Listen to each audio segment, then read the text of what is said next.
이 시간 마가복음 1장 9절에서 15절을 본문으로 담금질 신앙이라고 하는 제목으로 말씀을 나눕니다. 요즘 코로나 시대에 사회적 거리두기 정책이 수년 동안 지속되면서 대중이 모인 영화관이나 공연장에 직접 가서 공연을 보지를 않고 초고속 인터넷을 통해서 집에서 온라인으로 문화 콘텐츠를 소비하는 그런 문화 흐름이 강해졌습니다. 이 TV 드라마나 예능 프로그램은 물론이고 영화도 극장에서 개봉을 하지 않고 많이 들어보셨을 텐데 넷플릭스나 티빙이나 쿠팡플레이 같은 그 OTT 업체에서 최초 공개하는 방식으로 또 개봉을 하는 이런 일들도 많아지고 있습니다. 또한 다큐멘터리라든가 리얼리티 프로그램, 또 시사 고발 프로그램들도 OTT로 이 미디어의 폭을 넓혀가고 있습니다. 그 중에 최근 대표적인 OTT 업체인 넷플릭스에서 나는 신이다, 신이 배신한 사람들이라고 하는 8부작 다큐멘터리 시리즈가 화제를 불러오고 있습니다. 이미 보신 분들도 계실 것입니다. 우리나라 기독교 사이비 집단인 JMS 정명석과 그의 성범죄, 또 구원파의 유병헌 계열로 밝혀진 그 오대양 사건, 그 집단 농장과 신나라 레코드로 해서 많은 부를 축적하고 지금도 건재하고 있는 아가동산의 김기순, 그리고 만민중앙 이재록 지금 구속되어서 복역 중에 있습니다. 이런 분들을, 이런 종파들을 다루었는데 실제 한 10분의 1 정도, 그 PD에 의하면 한 10분의 1 정도 프로그램에 반영했다고 하는데도 아주 자극적이고 끝까지 참 봐주기가 어려울 그런 내용들이 많이 들어있는 것을 봅니다. 이 코로나 첫 해에 신천지 이단 집단과 일부 교회들의 그런 집단 감염이 언론의 집중적인 조명을 받으면서 기독교 선교가 많은 타격을 입었는데, 이번에도 이단이며 사이비 집단의 이야기인데도 그것을 본 사람들이 정통 기독교까지도 의심의 눈초리로 바라보는 이러한 부정적인 영향을 받고 있는 것으로 분석이 되고 있습니다. 왜 이러한 극단적인 형태의 이단 사이비 집단들이 개신교로부터 집중적으로 발생하고 있느냐라고 하는 점에서 많은 생각을 우리가 하게 됩니다. 이것은 한국 기독교가 건강하고 성숙하게 성장하지 못하고 기형적으로 뻗어나간 가지들이라고 우리가 말할 수 있습니다. 마치 균형 있는 성장을 못하고 연약하게 또 부실하게 웃자라기만 한 식물과도 같은 그런 신앙 행태입니다.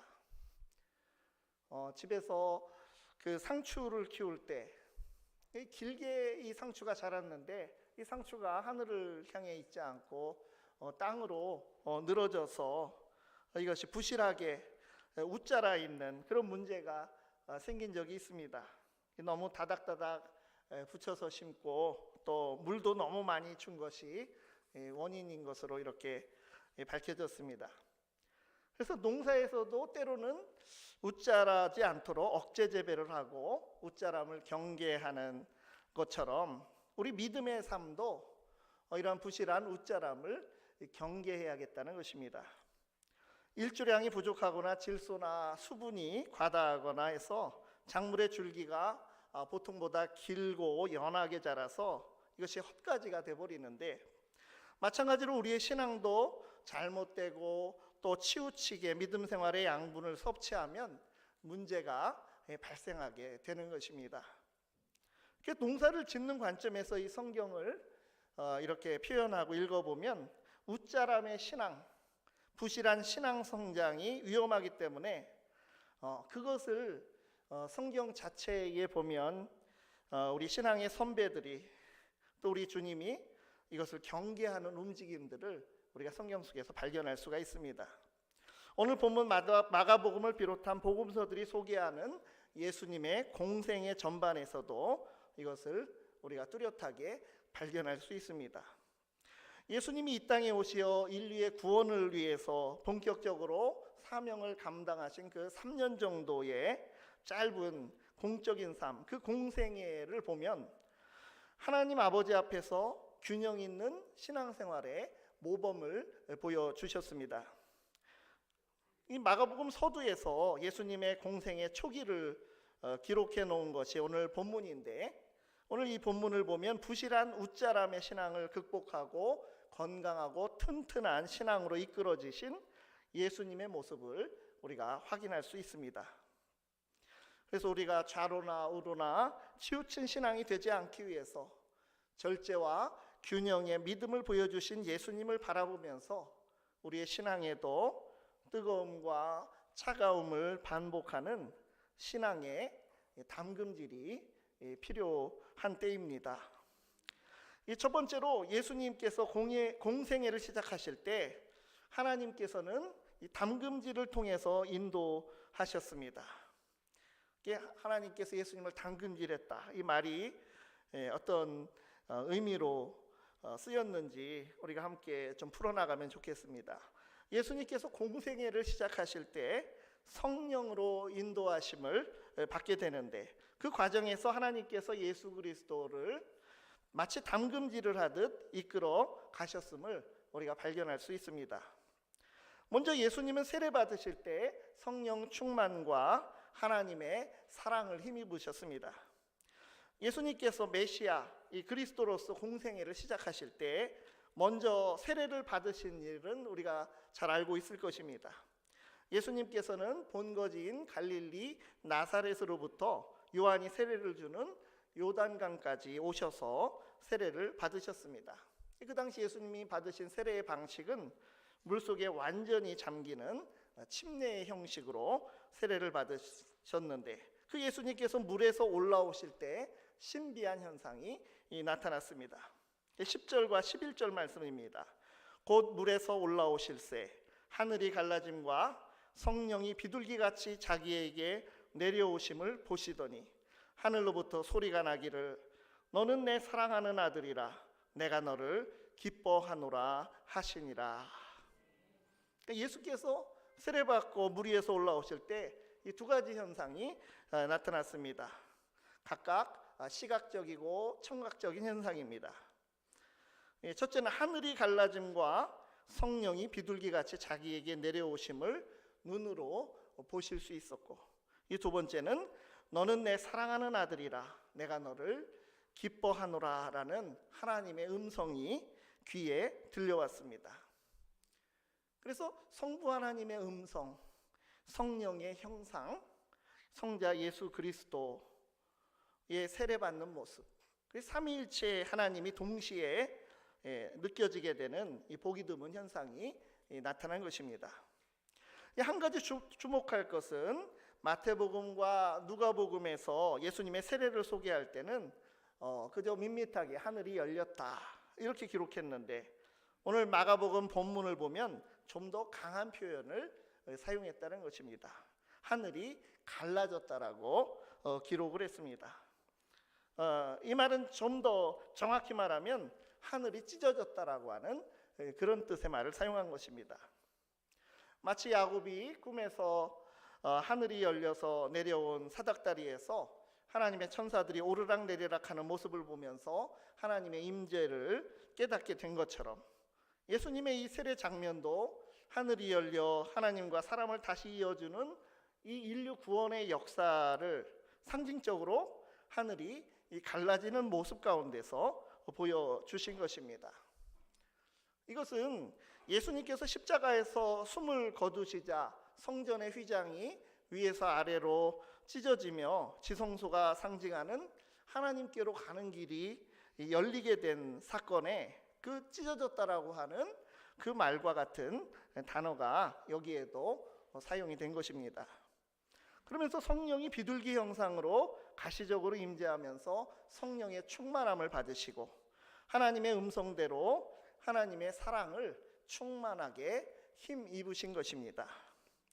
이처럼 예수님께서 이 땅에 오셔서 십자가의 길을 완주하시기까지 그 기초에는 성령으로 인도하심과 하나님과의 사랑의 관계가 있었던 것입니다. 아직 공생애의 이제 첫 단계, 첫 걸음일 뿐이고, 이 30세쯤 되시던 그때까지 나사렛에서 예수님은 사적인 삶으로, 무명으로 살아오셨을 것인데, 그 하나님의 그 성령 충만함과 사랑의 음성을 들었고 하나님의 사랑으로 가득 채워지셔서 사명을 능력 있게 감당하실 수 있게 되었습니다. 이렇게 예수님의 공생의 첫걸음은 뜨거운 믿음으로 시작이 되었습니다. 그런데 곧이어서 성령께서 예수님을 광야의 시험으로 몰아내셨습니다. 그 뜨거움의 순간은 오래 지속되지 않았고 예수님께서 세례 후에 사랑의 음성을 들은 즉시 성령에 의해서 광야의 시험으로 내몰리셨다는 것입니다. 뭐라고 표현이 되어 있습니까? 12절 13절 보면 성령이 곧 예수를 광야로 몰아내신지라. 광야에서 40일을 계시면서 사탄에게 시험을 받으시며 들짐승과 함께 계시니 천사들이 수종 들더라. 이 광야로 내몰리신 예수님께서는 40일 동안 광야에 계셨는데 거기서 금식을 하시고 사탄에게 시험을 받으셨고 들짐승들과 함께 지내셨으며 천사들이 시중을 들었습니다. 광야는 어떤 곳입니까? 사람이 살기 힘든 그런 장소입니다. 육체적으로 너무 덥고 밤에는 춥고 또 먹을 것이 없어 배고픔을 견뎌야 하는 그런 곳이고, 정서적으로도 외로운 곳이고, 영적으로도 침묵 가운데 고독하게 있어야 하는 곳으로, 이 성령은 그러한 장소로 예수님을 몰아내셨습니다. 이게 본문은 예수님께서 들짐승과 함께 계셨다라고 기록하였고 그 가운데 천사들이 수종 들더라라고, 하나님의 보호하심의 손길이 아니면 살 수 없는 곳이 바로 그 광야라고 하는 것을 기록하고 있습니다. 아무튼 이 광야라고 하는 장소는 예수님께서 40일을 그렇게 광야에 계시면서 사탄에게 시험을 받았던 그곳은 들짐승과 함께 거하는 거칠고 또 힘든 자리였다는 사실입니다. 그 일을 마가복음이 기록하고 있는데 이 다른 복음서들은 그 시험 자체의 그 세 가지 시험에 대해서 자세하게 기록이 되어 있는 반면 이 마가복음은 그 자체보다도 지금 성령이 예수를 광야로 몰아가셨다라고 하는 것, 이것을 분명하게 기록하고 있습니다. 마태복음과 누가복음은 관점이 다르게 기록했습니다. 세 복음서를 이렇게 비교해 본다면 마가복음 1장 12절 성령이 곧 예수를 광야로 몰아내신지라 이렇게 되어 있습니다. 마가복음에는. 근데 마태복음과 누가복음은 어떻게 되어 있습니까? 주어가 예수님으로 예수님께서 성령에게 이끌어 지셨다라고 기록이 되어 있습니다. 마가복음만이 성령이 주어이고 마태복음, 누가복음은 예수님이 주어입니다. 예수께서 성령에게 이끌렸다라고 기록되어 있는 것을 마가복음만 성령이 예수님을 몰아내셨다라고 기록하고 있습니다. 예수님께서 성령 충만을 받으시고 하나님의 음성을 들어서 하나님의 사랑으로 충만해진 그 사건, 그것은 정말 사랑과 충만의 시간이었고 또 뜨거움의 자리였던 것인데, 그에 비해서 광야에서 40일 동안 사탄에게 시달리면서 시험을 받으시고 들짐승과 노숙을 하신 이 사건은 고독과 고립의 시간이었고 차가움에 식어지는 그러한 자리였습니다.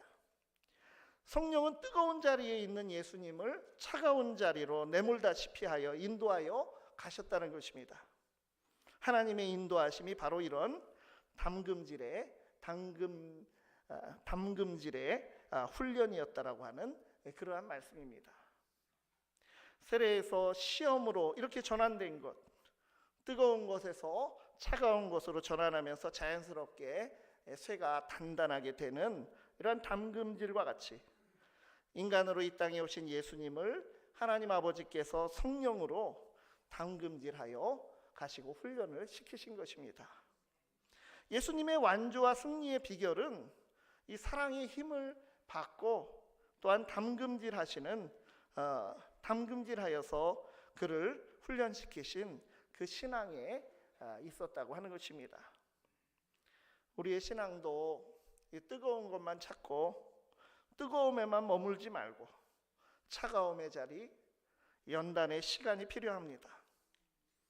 우리가 때로는 시련과 시험의 상황에 직면할 때 담금질의 인도하심을 받고 있음을 깨닫고 우리가 더욱 건강하고 튼튼한 신앙으로 변화받고 있음에 기뻐하실 수 있기를 바랍니다.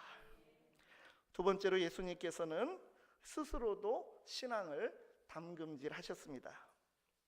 하나님께서 예수님을 성령으로 담금질하듯 이끌어 가셨을 뿐 아니라 예수님께서도 자발적으로 그러한 신앙을 습관화하셨다고 하는 것을 또한 우리가 알아야 합니다.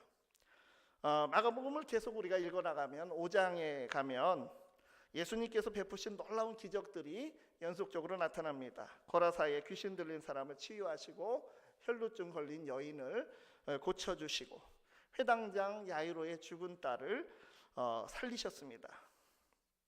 그런데 이 죽은 아이를 살리신 그 절정의 기적을 행하신 이후에 예수님께서는 이 일을 아무도 모르게 하라고 침묵 명령으로 경계를 시키셨습니다.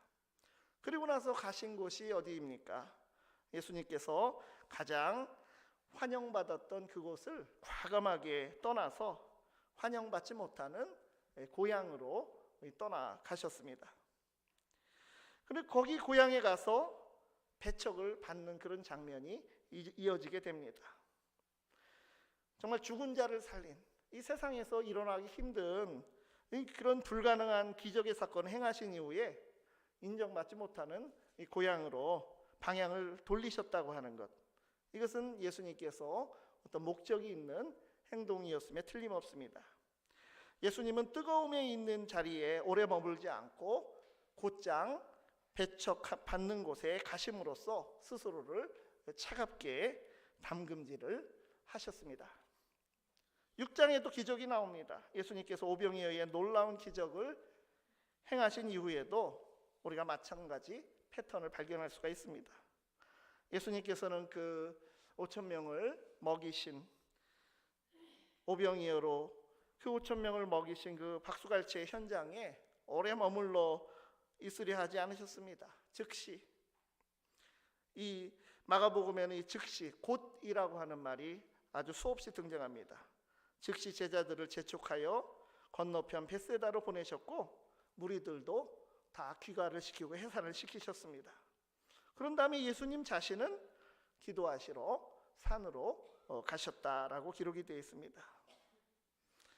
6장 45절 46절에 보면 예수께서 즉시 제자들을 재촉하사 자기가 무리를 보내는 동안에 배 타고 앞서 건너편 벳세다로 가게 하시고 무리를 작별하실 후에 기도하러 산으로 가시니라고 했습니다. 그러니까 이러하던 예수님은 스스로를 담금질하듯이 그 담금질의 습관화로 스스로를 훈련받게 하셨다는 것입니다. 또한 제자들까지도 그러한 모습으로 동참을 시키셨습니다. 이 담금질의 현장 체험을 제자들에도 시키신 것입니다. 건너편 벳세다로 배를 타고 건너가게 하신 것은 제자들은 그러면서 제자들이 가면서 무슨 일이 있었습니까? 강한 풍랑 속으로 몰아 넣으셨습니다. 그래서 오병이어의 엄청난 기적의 체험에 취해 있지 못하게 하셨고 이 무서운 폭풍 가운데에서 떨고 있을 때 주님께서 찾아오셔서 그 폭풍을 잔잔하게 하여 주셨습니다. 그래서 제자들은 예수님을 통해서 거듭 기적과 또 풍파와 더움의 혹독한 담금질을 경험하게 된 것입니다.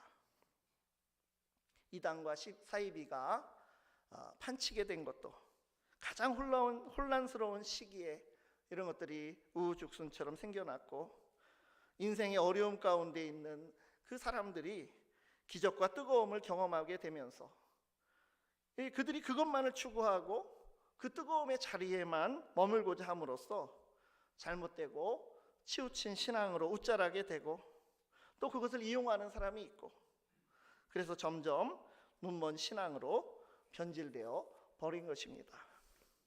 금식하며 기도하신 주님, 말씀으로 사탄의 시험을 이기신 주님처럼 그렇게 말씀으로 균형을 잡고 또 기도하며 봉사하고 삶의 현장에서 복음적 삶을 구체화시키는 훈련을 받아야 하는데 그러지 못하고 지나치게 치우치고 웃자란 신앙들, 담금질 받지 못한 쉽게 부서지는 약한 신앙인들이 되고 양산되게 된 것입니다.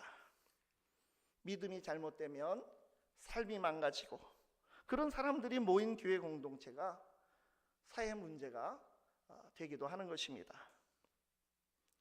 우리가 운동을 열심히 해서 육신만 건강한 것이 아니라 성령이 내몰아가시는 담금질의 그 과정에 우리 자신의 삶을 맡겨드리면서 영적으로도 건강한 신앙으로 성숙해질 수 있기를 바랍니다. 세 번째로 예수님께서는 담금질을 통해서 이제 능력 있게 사명을 감당하셨습니다. 이 담금질 신앙을 체화시키신 예수님께서는 주변의 어떤 상황에도 흔들리지 않으시고 본질에 충실하고 또 이 땅에 오신 목적을 위해서 그 사명을 감당하셨습니다. 예수님께서는 요한이 잡힌 후에도 분명한 복음의 말씀을 선포하셨습니다.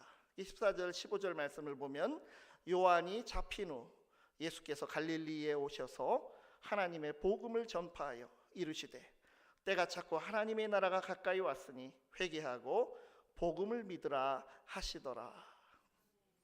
우리가 상식적으로 판단하면 요한이 체포된 이 종교 탄압의 현장, 이 사건이 금방 일어났습니다. 이것을 시발점으로 대대적인 탄압으로 이어질 수 있는 시점이었습니다. 그럼에도 예수님께서는 당신의 사명을 따라서 하나님 나라의 복음을 선포하기 시작하셨습니다. 하나님이 그분에게 부여하신 우선순위에 자신을 헌신하셨습니다. 때가 찼고 하나님의 나라가 가까이 왔으니 회개하고 복음을 믿으라. 또한 예수님께서는 고향 나사렛에서 환영받지 못하시는 그런 일을 당하시면서도 위축되지 않으시고 오히려 12제자를 전도 파송을 하시는 또 이런 장면이 나타납니다.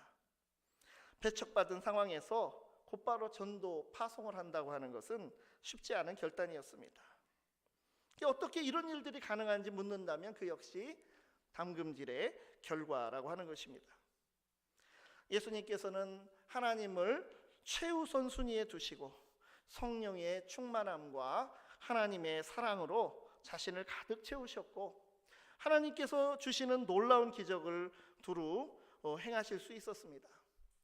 그러나 그 따스함과 환호의 현장에 오래 머물지 않으시고 차가운 곳 정반대의 자리로 나아가셨습니다. 그런 방식으로 자신을 담금질하시고 이제는 위대한 일에 집중하십니다. 인간으로 오신 예수님께서 십자가의 고난의 길을 그렇게 넉넉히 승리하며 가신 것도 하나님의 아들이기 때문에 저절로 간 것이 아니고 인간의 몸으로 이 땅에 오셔서 하루하루 일상의 담금질의 그 신앙이 축적된 그런 결과임을 우리가 깨달으며 우리의 마음에 이 부분을 새길 수 있기를 바랍니다. 최근 우리 사회에서 이단들이 많이 나오고 복음을 위협하고 훼손하는 현상이 두드러지고 있는데 그러나 깊이 생각해 보면 이 세상에 오셔서 인간으로 하나님의 길을 걸어가신 예수님의 길을 우리가 바로 걷고 있는가를 우리 스스로에게 먼저 물어야 할 것입니다. 정작 복음을 위협하는 것은 외부에 있지 않다는 것입니다. 담금질되지 않은 교회 지도자와 교인이 자리만 차지하고서 그 마음은 예수님의 길에 관심이 없는 사람이 되어 있는 것이 그것이 더 큰 문제입니다. 뜨거운 신앙, 체험 있는 신앙, 축복을 구하는 신앙 다 우리에게 필요하지만 그러나 차가움으로 담금질하는 신앙, 진리의 말씀으로 바로 서는 신앙 축복의 열매로 낮은 자들을 섬기는 신앙, 담금질하는 신앙생활로 복음의 본질에 가까워지고 하나님의 영광을 드러내는 교회와 그리스도인들이 되기를 간절히 바랍니다. 기도하시겠습니다. 은혜와 진리로 인도하시는 하나님, 우리를 온전하게 만들어 가시는 손길에 우리 자신들을 맡겨드립니다. 은혜의 자리에만 앉아있지 않고 광야 가운데로 나아가서 강한 믿음의 사람으로 성숙해져 하나님 나라와 주님의 교회를 하나님께서 기뻐하시는 모습으로 세워가게 하여 주시옵소서. 예수 그리스도의 이름으로 기도드리옵나이다. 아멘. 찬송